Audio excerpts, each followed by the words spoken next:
Hey everyone, Steph Beckett here at ISE 2022. It is day 2 of the show, and I am here at the Matrox booth here with Ron Berty. How's it going? It's going great. It's actually been a great day on day 1, so we'll hope for another one today. Yes, we're here right before the show floor opens, so that's why we got a few minutes of quiet time before it gets really crowded. But yesterday, you guys had a lot of foot traffic, a lot of people in your booth. Was it really nice being back in person? It really was. It was so great to be back on a show floor. It's been 2 years. Last one was 2020 ISE. And back to be here in front of people, talking to people, and getting the exchange of information has been great. It helps. And y'all had a lovely happy hour yesterday. It was great to meet a few people from the Ames Alliance, and I know that y'all are very happy to be a founding member of the Ames Alliance. So I kind of wanted to start by talking about that, if that's cool. Yeah, absolutely. I mean, we're pushing the IPMX standard. We're very involved in that, and I think that's sort of natural for Matrox to be pushing that sort of thing. We're very used to standards and driving, starting with 2110. We've adopted that on the broadcast side of things. We've adopted NMOS and JPEG XS, which are all standards, and now we're moving towards IPMX, which brings a more simplified network to Pro AV, making it easier to implement, and at the same time also adding things like HDCP, EDID support, security, all the things that are important to Pro AV and the installations and use cases and workflows in that environment. So it really, hopefully when that's ratified, just makes it much easier for Pro AV installers and system integrators to work with that. Well, yeah, and I did want to bring that up because in AV, we just don't have a lot of standards. We have a lot of proposed standards, but not a lot that are widely accepted. Yep. So I wanted to talk about that because broadcast is a little bit different in that way, and just, the importance of being a proponent of a standard and a pioneer of a standard in hopes that eventually it becomes something that AV uses across the board. Yeah, absolutely. I mean, broadcast was very SDI oriented and having that baseband use. And then they realized that with 4K, we don't want to always have to revamp our systems when we move from, standard definition to high definition. And then again, we have to scrap everything and go to 4K.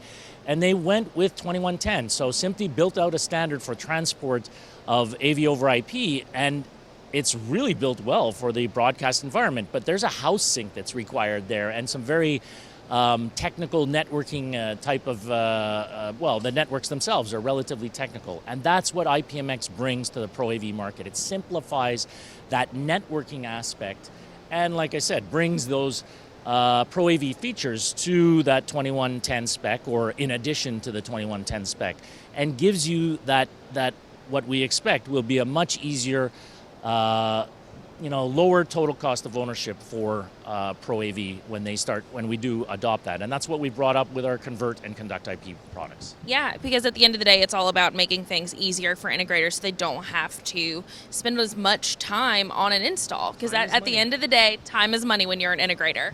Absolutely, it is. And whatever we can do to make that easier, whether it's install features or standards, bringing them so that they can get interoperability without having to fiddle and work with this vendor and that vendor and how do these things work together. They just automatically work together. That makes it so much easier. You get to pick the best of breed of all the manufacturers for the right workflows that you're trying to achieve. And it just makes it much easier and just less costly to get achieved.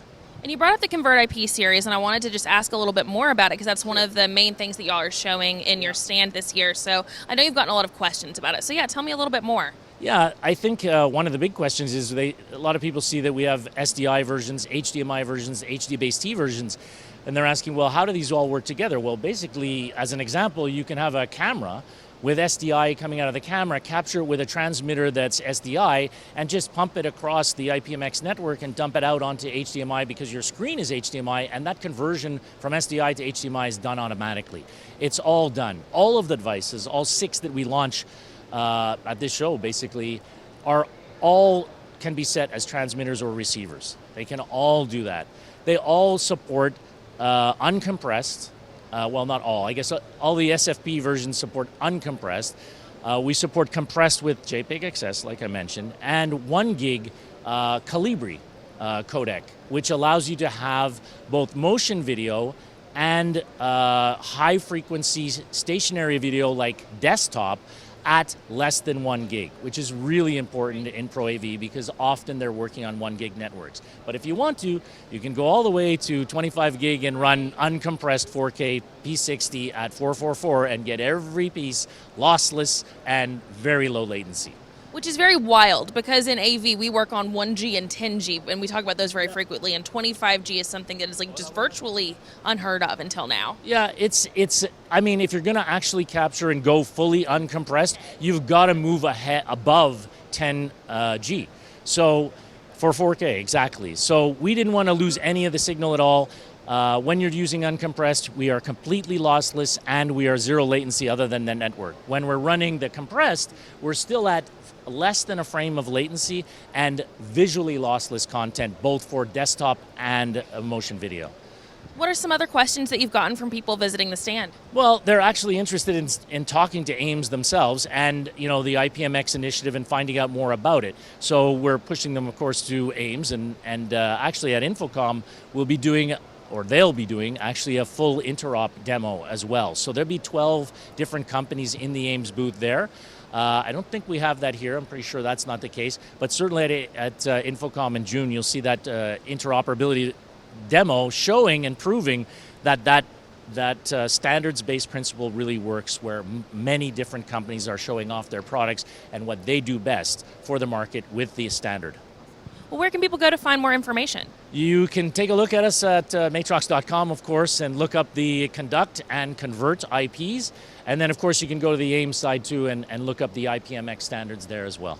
Very cool. Ron, I hope you have a great day, too, with the show. It has been lovely catching up with you this morning. Absolutely. Thanks, and we'll see you again soon. Sounds good. And don't forget, on our side, you can go to ravepubs.com/ISE 2022 for all of your ISE coverage. And we will see you next time. Bye.